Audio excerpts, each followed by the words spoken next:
What's going on? I'm here sitting outside, chilling. I think I got low battery, but I'll see where this one will get me.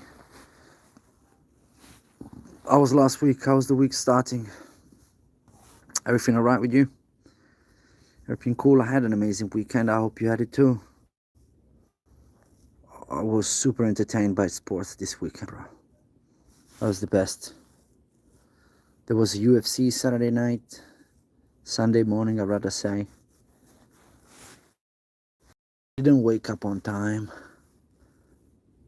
I woke up late actually, and the main event was about to start. So I woke up for the main event, literally. And I was drinking my coffee, and this thing starts, and wow. Let me put a sticker for this.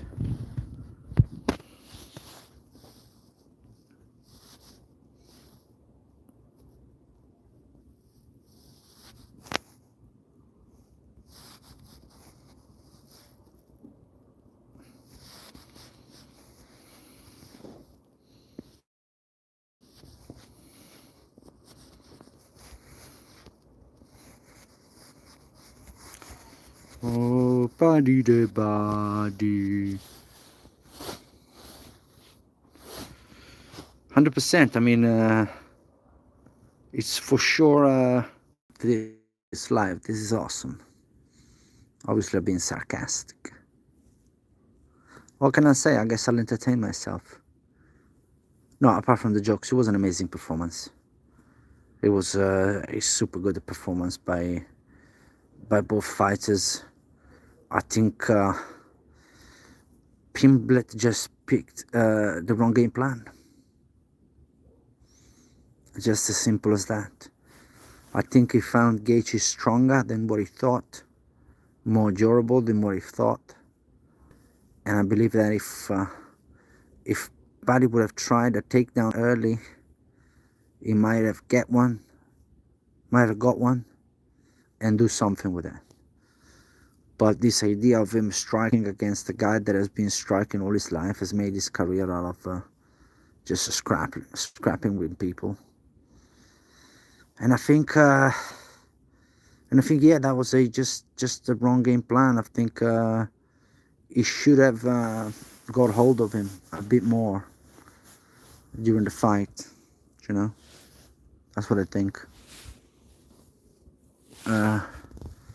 Try to tie his arms a little bit, and then around the, I don't know, 4th, 5th round, to try and something. But yeah, the game plan was just wrong from Paddy Pimblett. I think if he comes back with a better game plan, and it doesn't get attached with these striking things, I understand you gotta entertain, but at the same time, you lose a fight like that. And I think Paddy is probably home right now, thinking, "Damn, I missed that one. What I needed that was." That's what he's probably thinking right now, because with a different game plan, he would have for sure have a better success for sure. I think he could have tested the Gaethje cardio a little bit better. I think he didn't do that. I think he wanted to stay at distance, and he just wanted to strike with him. He wanted to knock him out. He wanted to prove something to somebody, maybe himself, and win like that. But you know what I mean? It's, at the end of the day, Paddy is a tremendous grappler. I think he's a better grappler than Gaethje, I believe. And I think in the early rounds, if Paddy tried to take him down, he would have had success. At least he would have tired him a little bit, because this seemed, I don't want to say too easy, because it was a hard fight, and it was a competitive fight at the end of the day. You can't say it wasn't a competitive fight. Gaethje won decisively, but it was competitive till the 5th round. Paddy was swinging and trying to take his head off. It was just Gaethje is very seasoned, is very mature, experienced. If from watching, I felt Gaethje was the stronger man. If I'm honest, that's what I felt. I felt, yeah, Paddy didn't have the strength to manhandle him. If that makes sense, you know. What do you think? Gaethje Pimlet is fight of the year? I believe so. It's very early, for sure. But you would need a very, very good fight to top that one. What do you think? I think it's fair to say that was a very, very good fight. And look, it was a good event, but it wasn't like Sean O'Malley, Song Yadong didn't excite me. Umar Figueiredo didn't excite me. What was there also? I can't think, man. I'm tired. It was a long day. However, what's the big guy named Aldo Acosta, the guy that knocked out Derek Lewis? That guy is good, and he's massive, bigger than Derek Lewis. At the weigh-in, I think he was heavier, but Acosta, whatever is, I think is it's for sure South American. Bro, this guy can strike. This guy can be a problem for anybody. Can be a problem for Tom Aspinall for sure. He's very accurate. He's got cardio. He's very smart. He's got good feet. He's got everything, I'll be honest. He's knocking everybody out. So what are you going to say? So yeah, Acosta, I'm sure I'm saying his name right. The guy that just knocked out Derek Lewis is a potential next champion. Because let me change the subject on you guys. I want to change and say this. Is Tom Aspinall overrated? Hoping I write overrated correctly. Done. Is Tom Aspinall overrated? I don't know why I'm going here. Probably to attach me to Acosta. But look, I don't know this. Let me see the comment.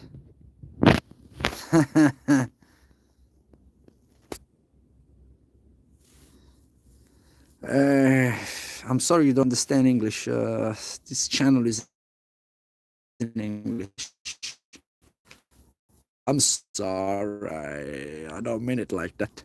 Anyway, I was saying, Tom Aspinall is UFC, is MMA, is sports, is people that beat each other up inside an octagon.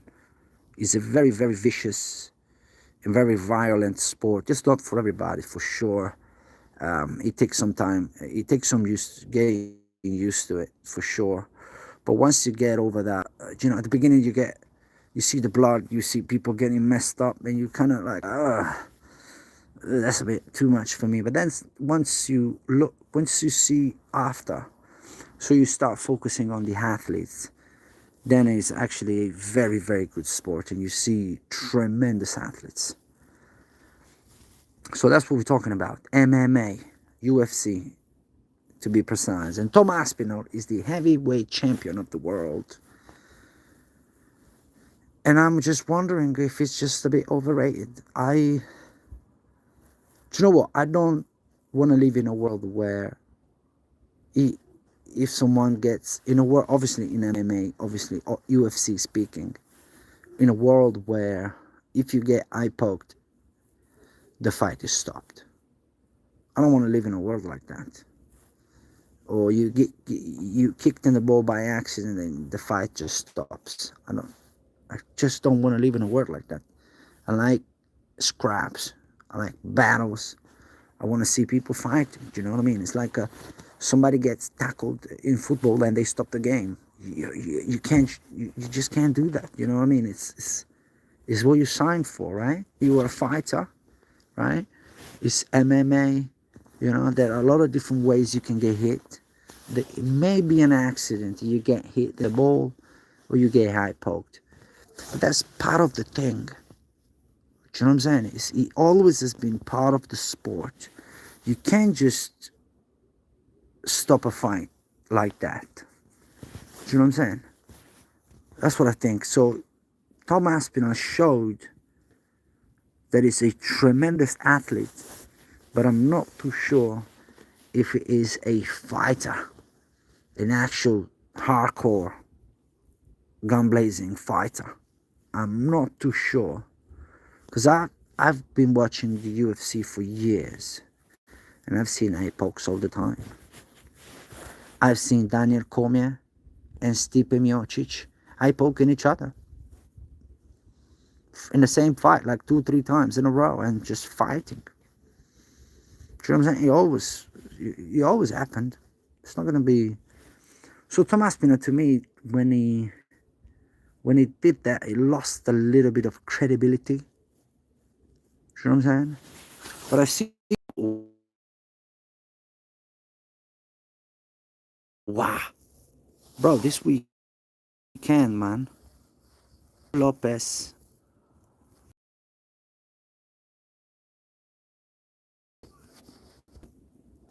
defeats. Let me write down. I don't want to look stupid writing things wrong. Defeats.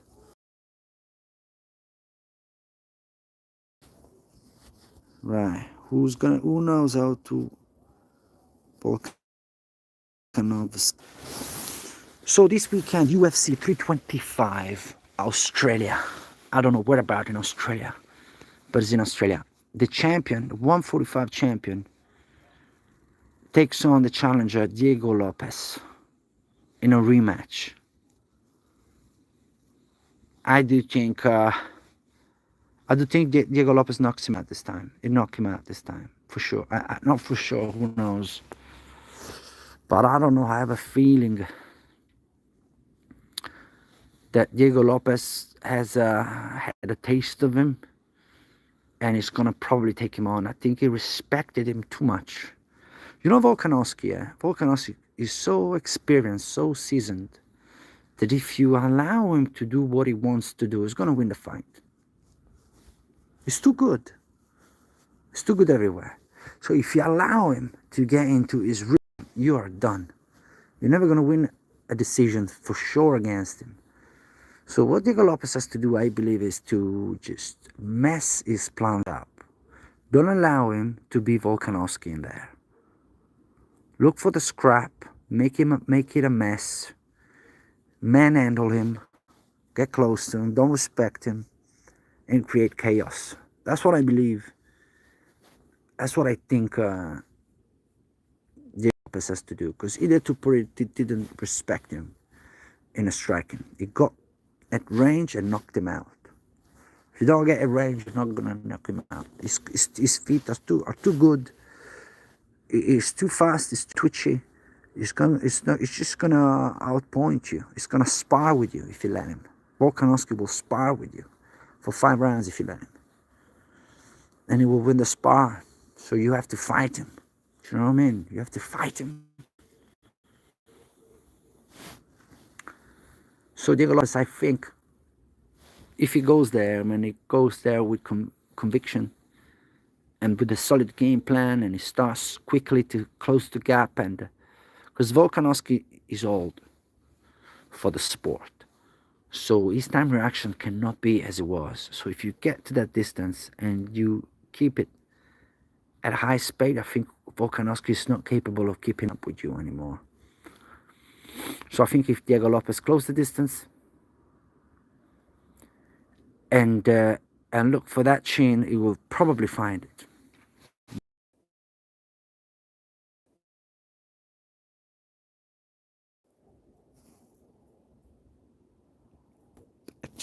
Nah.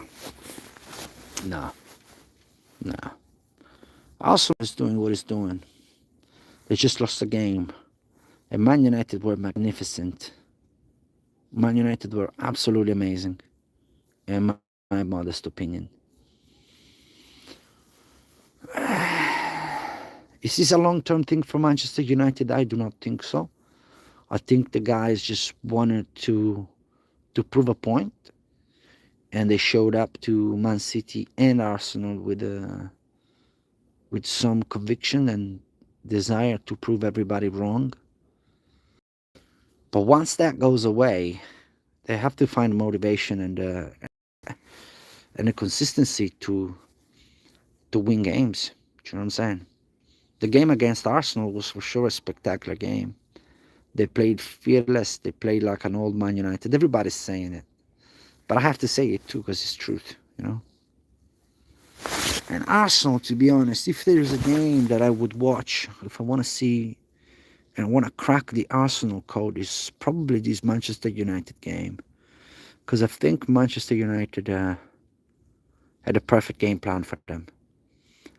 They didn't start too fast because you're not going to outrun them. They just let time go a little bit. Let their legs get tired a little bit, you know, and be reactive rather than proactive. So what happened? You could see a switch immediately. The game from Man United was a kind of soft. That was kind of waiting, see how things were going, looking for a kind of counter-attack maybe, but they weren't pushing the pace. They were just taking measurements. And as soon as Arsenal scored, boom, that's it, game on. And they scored immediately after. They didn't score too long after. They scored straight away and they changed the pace immediately. Clear sign of a game plan. You know, do you know what I mean? I think they wanted to go to the second half 0-0 and go all in the second half. I think that was the game plan, and it was perfect. They put Maguire in front of the goal, heading everything was beautiful. I'm happy for the man. I mean, he received a lot of criticism, and I'm happy to see him back. You know. So Arsenal, no, I don't think they are bottling it. I think they just lost the game. I think people don't have to be carried away and overreact. You know what I'm saying? It's cool that Arsenal just lost the game. They scored 2 goals. They were in it. They weren't humiliated by Man United. It was a fair game. It was a competitive game. It was an enjoyable watch. You don't say, "Oh my God, Arsenal was terrible." Arsenal played their game and they found Man United with more to prove than them. You know. And now Arsenal, they have a huge target on their back. Now they are up there. Everybody says they are going to win this thing. So the pressure is on. The target is on the back. Do you know what I mean? They have to ride with it. But I think they're going to win it, man. I think they're going to win it. What time is it, man? I can't do this for too long by myself. Do you know what I mean?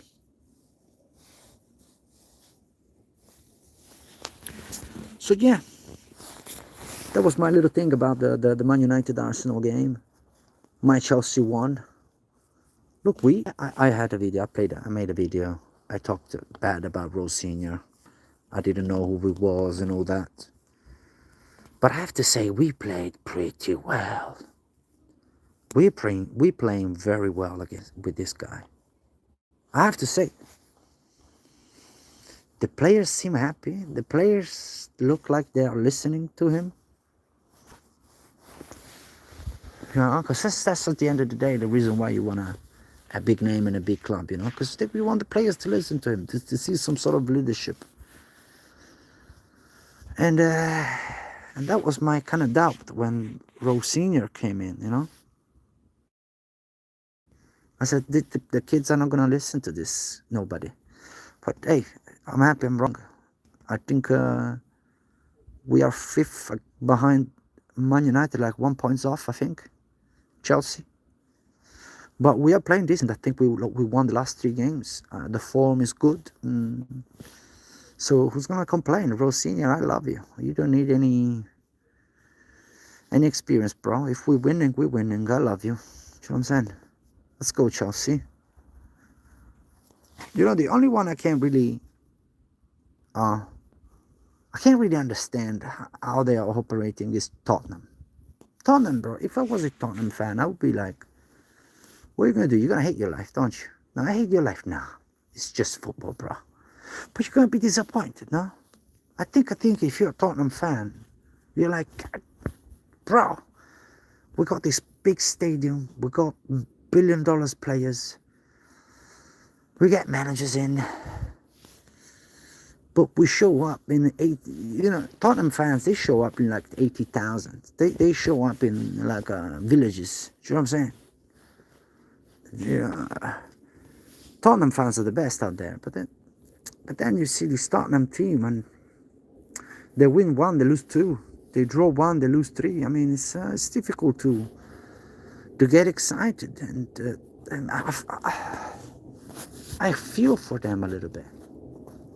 How you not gonna feel for them a little bit? Unless you're an Arsenal fan, then you kind of probably hate them. But if not, you kind of like, wow. I hope they did a little bit better.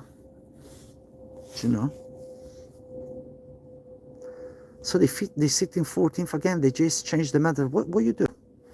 What are you gonna do? I don't know what you can do. I think you have to stick with this guy. They have to, just for credibility. You change now, like people, you're just laughable. In my opinion, you're laughable. Sure. Anyway, let's go with yes, Italy, bruv.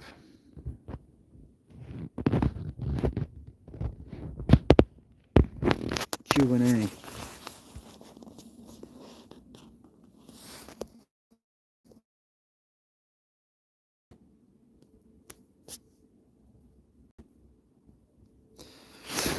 Whoa, suggest me a question, people. Yo, chat, suggest me a question. What can I ask my brothers? What can I ask my brothers? Or this one.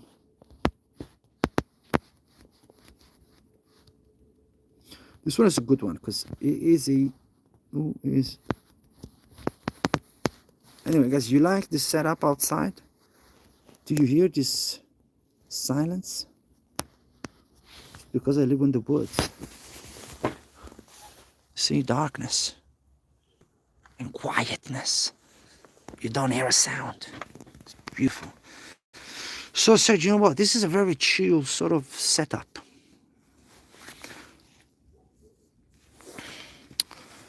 So, who's winning this Serie?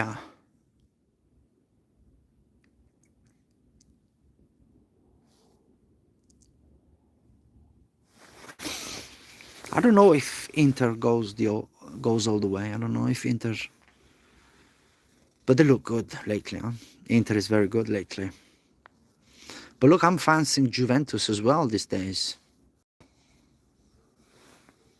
Juventus is doing it. Spalletti is for sure capable of taking them to the final thing. I don't think there are many points. I think the gap is like 4 or 5 points or something like that. There are more than 15 games to play. So if Juventus pick up the pace and they start winning games at the regular pace, you have to start thinking they can do this. And that it would be one of the best stories of all time. Changing one manager, changing to another manager, then changing to another manager mid-season and winning the thing. That is a book, bro. You gotta write a book after that. So, realistically speaking, I do have to go for Inter Milan.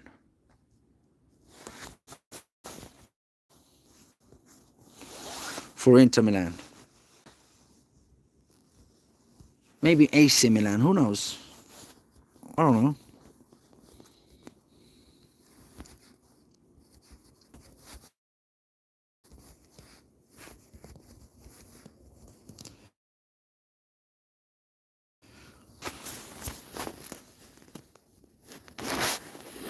Guys, I'm getting tired. There's nobody in the chat, so do you know what I'm saying? I'm thinking I'm going to have a shower and chill. But hey, look, we clocked in half an hour, so I'm happy, you know, and with whatever. I do think Arsenal wins the Premier League, bro. They have to. If they don't, the whole Arsenal thing, they would have to move to another country, mate. Because they're going to be, you know, laughed at so much. They, they, they, they couldn't be walking around, you know, without being laughed at. So at this point, they have to win it. We are too far in. It's end of January. They are 4 points ahead. They have to push and go and win this thing. Because it feels very much like if they don't win it this season, they will never win it. Because if they don't win it, I mean, this season was perfect for them. They have been magnificent. If you don't win it being like this, how are you going to win it? How are you flipping going to win it? You know what I'm saying? And this is very favorable because everyone is shaky. Man City, they're rubbish. Man United, they just changed the manager. They're not credible yet. Chelsea, the same. Aston Villa, I doubt they go to win the league. So Liverpool, nowhere near their top form. So this is extremely favorable for Arsenal. So now I believe Arsenal just need to move on. I think they play Leeds United away. I'm pretty sure they play Leeds United away. And that is a game you have to win in any way possible. You're going to do anything and everything to win that. Now, to win 3-4 games in a row, this is what they need. Because the others, they are going to drop points because nobody is solid up there. Do you know what I'm saying? This is very favorable to Arsenal, I think. So they will have to go. They have to destroy, you know, to go for the kill. All right, guys, look, this is what I'm thinking to do. I'm going to say bye. All right? Let me take this thing off because it's so annoying. Here you are. So, yeah, I'm about to say bye. It was a good half hour. I'm happy. I'll see you around. I'll keep doing my shorts. Like and subscribe if you can, please. I love it. And I'm thinking one of these days I'm going to take you with me to the nearest city called Frascati. And we're going to have like a lunch together or a burger or something nasty to eat. All right? I wish you a good night and God bless.